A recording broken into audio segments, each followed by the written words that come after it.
Hi, boys and girls. Today we're reading Rainbow Magic, the Baby Animal Rescue Fairies, and this is number 2, Kitty the Tiger Fairy by Daisy Meadows. And here's our map of what's going to be happening in the story. The Fairyland Palace, Arctic Tundra, Tropical Waterfall, Eucalyptus Forest, and this is the meadow and the stream and the beehive, Wildwood Nature Reserve, Jack Frost Castle, 2 Jack Frost Zoo, Watering Hole, Pagoda, and a desert oasis. Oops, I forgot there. And here's Jack Frost's curse. I love animals, yes I do. I want my very own private zoo. I'll capture all the animals one by one with fairy magic to help me get it done. A koala, a tiger, an Arctic fox. I'll keep them in cages with giant locks. Every kind of animal will be there. A panda, a meerkat, a honey bear. The animals will be my property. I'll be master of my own menagerie. Nasty guy. Here we have the contents of the book, 6 chapters. Here we go. Return to Wild Woods. I can't wait to find out what we'll be doing today, Rachel Walker exclaimed eagerly as she followed her best friend, Kirsty Tate, through the Wild Woods Nature Reserve. I hope we see lots of different animals. It was summer vacation, and the girls' parents had arranged for them to spend a week as junior rangers at Kirsty's local nature reserve. The reserve was a haven for all kinds of animals, like hares, otters, and red squirrels. We'll have lots of cool pictures to remind us of our time here at Wildwoods, Kirsty remarked as the girls wound their way through the trees, carrying their backpacks. She stopped to take a picture of a red and blue butterfly drinking nectar from a cluster of wildflowers. She showed the photo to Rachel. It's beautiful, Rachel said with admiration as Kirsty slipped the camera into her backpack. Look, Kirsty, there's Becky with the other junior rangers. She pointed to the clearing ahead of them where a group of girls and boys were gathered around the head of the nature reserve. I bet she has some interesting job for us. Becky was chatting with a couple of junior rangers. She spotted the girls and waved to them. Everyone's here now, so good morning to you all, Becky announced with a huge smile. I'm thrilled you're back for one more important wildlife work here at the Wildlife Nature Reserve. Did you have a good time yesterday? Yes, everyone shouted, full of excitement. Well, we have a very busy day ahead of us, she informed them. I have a special job for you down at the stream. You can start off by getting yourselves dressed in these. Becky pointed to a bunch of tall rubber boots piled on the grass beside her. Rachel and Kirsty lined up with the other junior rangers to grab a pair, and then they pulled on the rubber boots. The boots were so tall, they covered their legs all the way up to their thighs. I feel like Puss in Boots, Kirsty said to Rachel with a grin. Becky grabbed a rake that was leaning against the nearby tree and a net lying on the grass. Follow me, everyone, she called, walking off through the woods. I wonder why we're going to the stream, Rachel remarked as everyone followed Becky. I hope we'll be able to do the special job, whatever it is. If we finish it, we might get another badge, Kirsty said hopefully. Becky had given the girls badges with a picture of a tree on them after they'd successfully planted some young saplings the day before. Rachel and Kirsty had proudly pinned the badges to their backpacks. And maybe, Kirsty lowered her voice so that no one else could hear her, our fairy friends will need our help again today, too. When the girls had arrived at the nature reserve yesterday, they'd been thrilled to see their friend Bertram, a frog footman from Fairyland. Bertram was visiting relatives who lived in a pond in the Wildwoods, and he'd offered to take the girls to Fairyland Nature Reserve. Of course, Rachel and Kirsty had agreed immediately. At the Fairyland Reserve, their old friend Fluffy the Squirrel was their guide, and they'd seen lots of fascinating animals like penguins in the ice and snow and monkeys swinging through the jungle. The girls had also met the 7 baby animal rescue fairies, whose job it was to look after the Fairyland Nature Reserve and to protect wildlife everywhere in both the fairy and the human world. Rachel and Kirsty had been having wonderful time with their fairy friends until Jack Frost turned up and ruined everything. Jack Frost had declared that he liked animals so much he was going to collect one of each kind for his private zoo.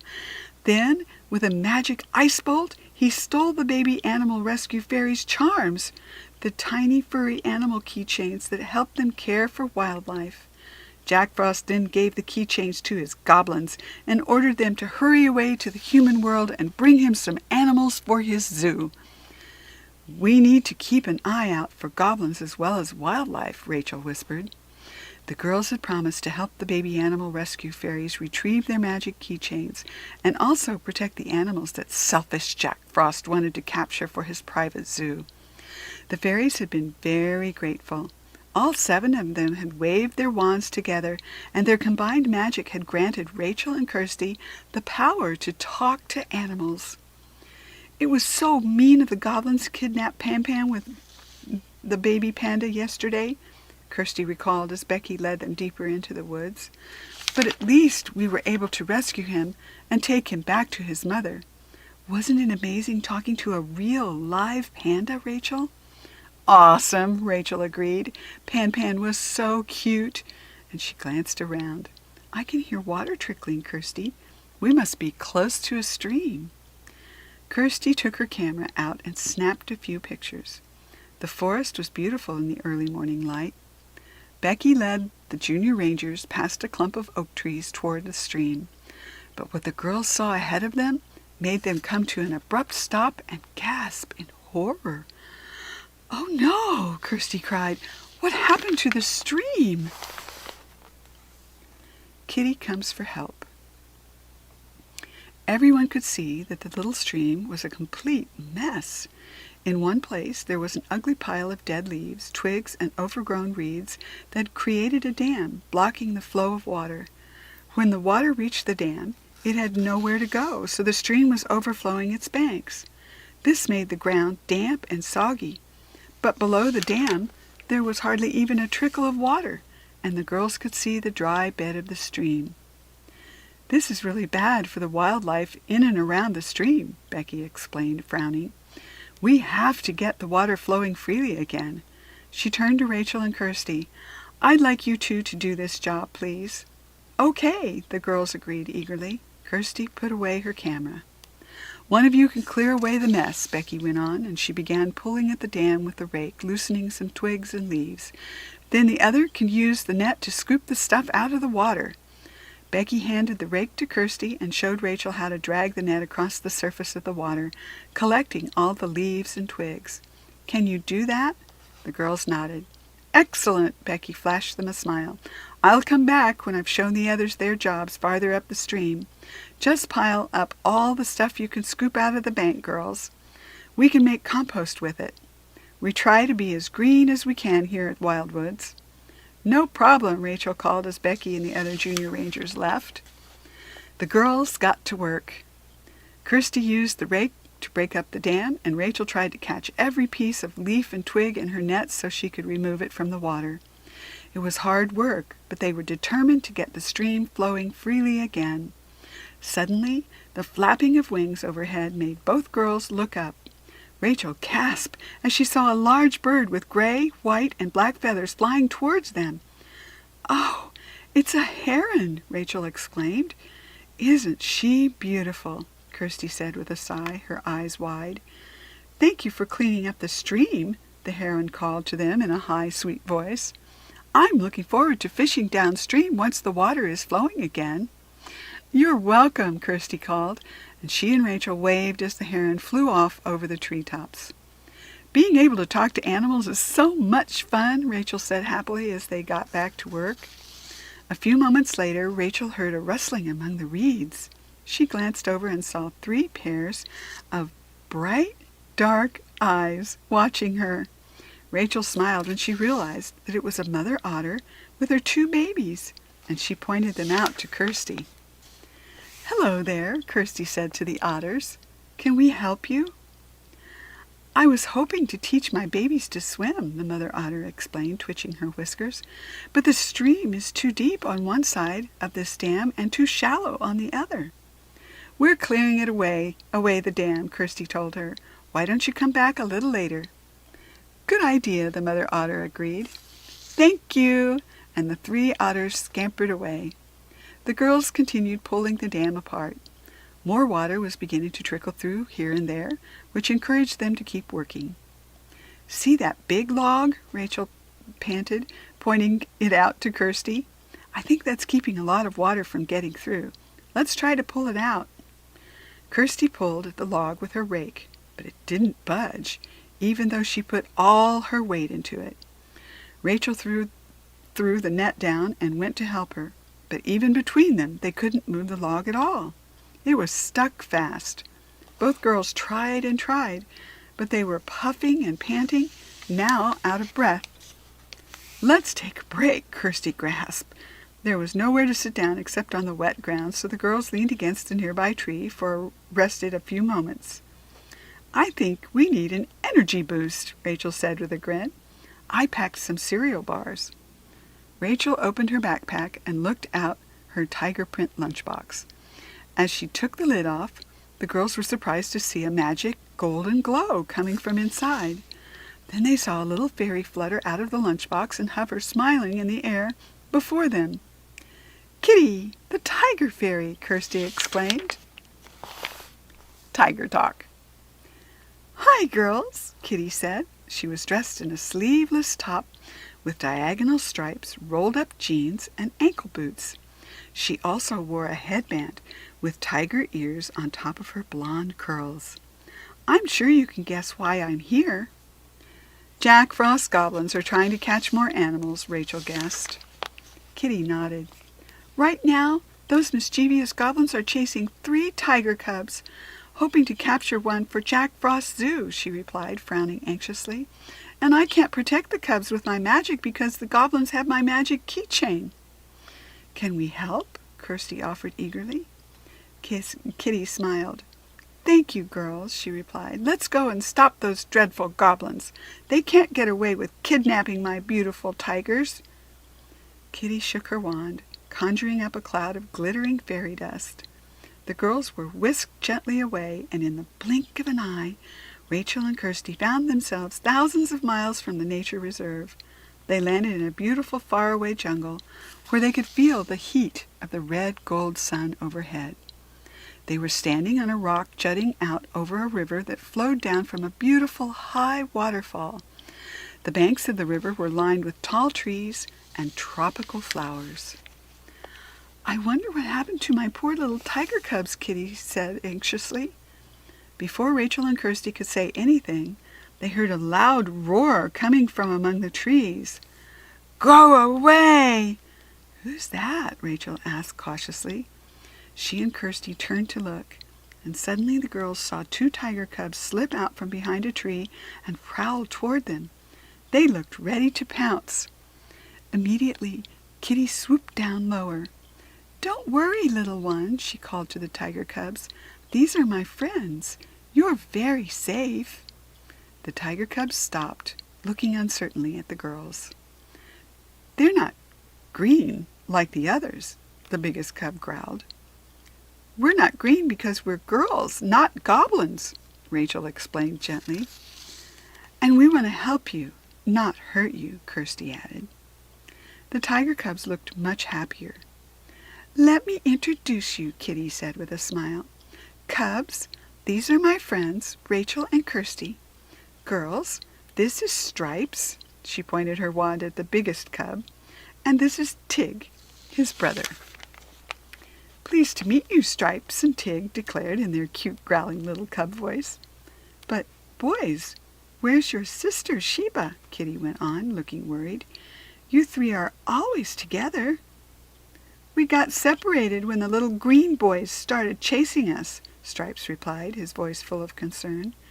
"We've been looking for Sheba for a while," Tig explained. "We followed her scent to the river, but it stops here." "Sheba must have managed to get across to the other side of the river," Kitty guessed. "Tig and I were going to swim over and look for her," said Stripes, "but then we hid in the trees because we thought you were coming to catch us." "We'll help you search for Sheba," Rachel offered. Thank you, Tig said gratefully. We'd offer you a ride on our backs if you were a little bit smaller. Well, that's one problem easily solved, Kitty laughed, and with a flick of her wand she scattered magic sparkles around the girls, turning them both into fairies. Full of excitement, Rachel and Kirsty flew over to the tiger cubs. Kirsty floated down onto Stripe's back, and Rachel landed on Tig. The cub's fur is as thick, soft, and warm as a blanket, Rachel thought as she stroked Tig's head. With the girls clinging onto their furry necks, the two cubs bounded into the river and began to swim. Kitty flew just above them, keeping an eye on what was going on beneath her. The cubs were racing against each other, seeing who could swim the fastest. Tig playfully splashed Stripes with his little paw, and Rachel and Kirsty burst out laughing. "Hey, stop that!" Stripes growled, and he scooped up some water in his paw and tossed it at his brother. A few drops flew upward and splashed Kitty's clothes as she zoomed along above them. "Sorry, Kitty," Stripes called. "Just keep swimming," Kitty told him with a smile. When the tiger cubs reached the other side of the river, they waded out of the water onto the bank. Rachel and Kirsty fluttered off their backs, and the cubs shook themselves vigorously to dry their wet fur. Then the two of them were off, noses to the ground, trying to pick up their sister's scent. "Sheba's been here," Tig announced, his tail twitching with excitement. "We can smell her." He and Stripes began sniffing their way along the trail Sheba had left. Kitty, Rachel, and Kirsty flew after them, following the tiger cubs along the riverbank towards the waterfall. "I can't see Sheba anywhere," Kitty murmured. "Maybe she's hiding if she's frightened of the goblins," Rachel suggested. Suddenly Stripes and Tig stopped, perking up their ears. "We can hear something," Stripes told Kitty and the girls. Kitty beckoned to Rachel and Kirsty. Silently, the three of them flew ahead of the cubs, and they heard the faint sound of rough, gruff voices. "It sounds like goblins," Kirsty whispered. "Tree goblins." Kitty, Rachel, and Kirsty wound their way through the lush green jungle. They followed the sound of the voices, and after a few moments, Rachel spotted 3 goblins climbing up the trunk of a tree ahead of them. "There they are," Rachel murmured, pointing them out to Kirsty and Kitty. "Let's fly higher up some tree." "Up the same tree," Kitty suggested, "and then we can listen to what they're saying. We should be able to find out where Sheba is as well as my keychain." Keeping high in the air so that the goblins wouldn't spot them, Kitty led the way over to the tree. She floated down onto one of the higher branches, and Rachel and Kirsty landed next to her. Kirsty peered through the leaves. She could see the 3 goblins below them. They weren't very good climbers, and they were huffing and puffing as they tried to move up from branch to branch.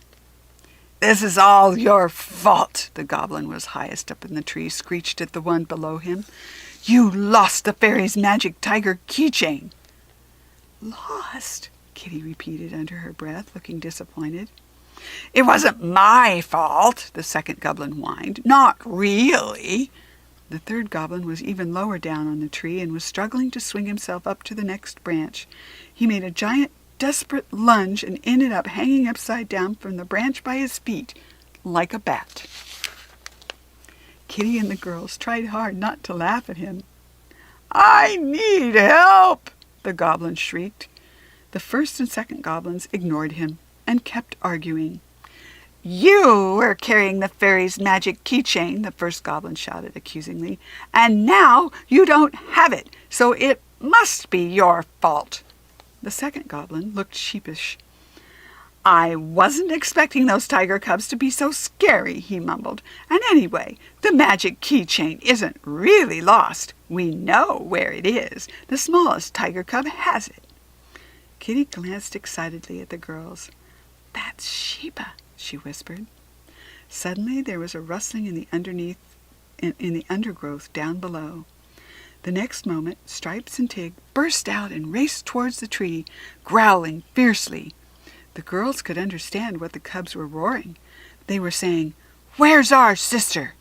The goblins were terrified.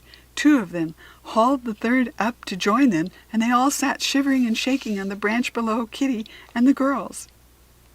"I have an idea how to find Sheba and Kitty's magic keychain," Rachel whispered, her face lighting up. Quickly she explained her plan to Kitty and Kirsty. Then the 2 girls flew down to the goblins. "Oh, no!" shouted the first goblin. "Pesky fairies and scary tiger cubs! Make them go away!" the second goblin yelled at the girls, pointing down at Stripes and Tig, who were growling loudly. "We can understand tiger talk," Rachel said. "They're asking you where their sister is." The 3 goblins glanced at each other. "We're not telling you," the third goblin snapped rudely, and then he wobbled a little on the branch and shrieked with fright. "Tell them! Tell them!" he shouted at the others. "Otherwise we'll be stuck here forever, or we'll fall out of the tree and the tigers will get us." "We saw her going up to the top of the big waterfall," the first goblin mumbled grumpily. "But then we lost sight of her," the second goblin added. Kitty, who had been listening above them, quickly swooped down to Stripes and Tig. "The goblins don't have Sheba," she told the cubs. "She's somewhere near the top of the waterfall. Let them go." Obediently, the tiger cubs stopped growling and sat down on the grass. In the meantime, the 3 silly goblins hurried down the tree as fast as they could and ran off without backward glance. "Meet you at the top of the waterfall," Stripes shouted to Kitty and the girls. "Come on, Tig!" And the cubs ran toward the cliff as fast as they could in a blur of orange and black. Kitty, Rachel, and Kirsty flew to the river and followed it to the pool at the bottom of the waterfall. And then they fluttered upward, enjoying the cool, fresh air and the sight of the clear, sparkling water tumbling down over the cliff. Kirsty laughed as she flew a little too close, and droplets of water landed on her face. "Isn't it beautiful?" she sighed. "Gorgeous," Rachel agreed, turning to look at the view of the river winding along below them. Kirsty glanced up and saw Stripes and Tig waiting for them on the top of the cliff. But all of a sudden she saw another flash of orange and black behind the cascading waterfall. "Is that you, Sheba?" Kirsty called, and she squinted, trying to see farther, but the orange and black creature had disappeared. Sheba's splashing. Kirsty turned to Rachel and Kitty. "I think I just saw Sheba, the tiger cub, behind the waterfall," she told them breathlessly. "Let's go and see," Kitty said. "I'm afraid we'll get pretty wet, though," and she linked hands with Rachel and Kirsty. "Get ready, girls." Kirsty took a deep breath. They were about to get very, very wet. She just hoped it was Sheba that she'd seen. Swiftly the 3 friends zoomed around the falling sheet of water and landed on the ledge behind it. Now they were right in front of the cliff face. "Look, there's a little cave over there," Rachel said, smoothing back her wet hair. "I wonder if Sheba's inside." She peered into the cave. To Kirsty's delight, she saw a little tiger cub rolling around on the ground. She was playing with a tiger keychain, throwing it into the air and catching it between her paws. Kirsty could see the keychain was surrounded by a faint golden glow that lit up the dark cave. "My magic keychain," Kitty said excitedly. "Hello, Sheba. You can come out of the cave now. The goblins are gone." "Don't want to." Sheba's growl was sassy, her golden eyes full of mischief. "I'm having too much fun." "Animals love our special keychains," Kitty reminded the girls as Sheba continued batting the furry tiger around. "She won't give up easily, but if we can find something else Sheba likes, then she might forget about my keychain." I'll see what I've got," said Rachel, searching her pocket. "Wait. Remember how much Stripes and Tig enjoyed playing around in the water?" Kirsty said slowly. "Maybe Sheba would come out if she thought she was missing a whole lot of fun." "That's a great idea," Kitty agreed. Kirsty peeked into the cave again. "It's time for a little tiger to splash around in the river," she said. "Come on, Sheba, you don't want to miss all the fun." Sheba's eyes lit up. "Hooray!" she cried in her little growly voice, dropping Kitty's tiger on the ground. She batted it across the cave to Kirsty with her paw, and then she ran out and jumped straight through the waterfall into the pool not far below them. "Thank goodness," Kitty murmured gratefully as she rushed over to retrieve her magic charm. The instant she touched it, the keychain shrank down to its fairyland size, and Kitty clipped it firmly to a belt loop on her jeans. As Kitty and the girls flew around the waterfall once more, they could hear splashing and yelps of delight below them. Stripes and Tig had spotted Sheba in the pool and rushed down from the cliff to join her. The 3 cubs were having a water fight. Suddenly, Rachel saw the 3 goblins rush out from the trees. "Be careful, cubs," she yelled. "Here come the goblins again." "We need a tiger for Jack Frost's zoo," the first goblin shouted. "Grab them!" "Go away!" Stripes and Tig and Sheba roared in unison, and the 3 goblins shrieked in terror and huddled together on the riverbank, their teeth shattering with fright. "You can't just take any animals you want, no matter what Jack Frost says," Kitty said sternly as she and Rachel and Kirsty swooped down towards the goblins. "You can't just collect animals like toys or books, you know," Rachel added. Then Kirsty gasped in surprise. She just spotted a large, fully grown tiger standing on the rock, jutting out over the river. "There is an enormous tiger over there on that rock," Kirsty exclaimed nervously. "It looks really fierce." Going with the flow. This was too much for the goblins. They fled immediately, falling over their own big feet to get away as fast as they could. "It's the cub's mother," Kitty explained. "Come and say hello." And she led the girls over to the tiger. "These are my friends, Rachel and Kirsty," Kitty told her. "Hello, girls," the mother tiger said in a gentle voice.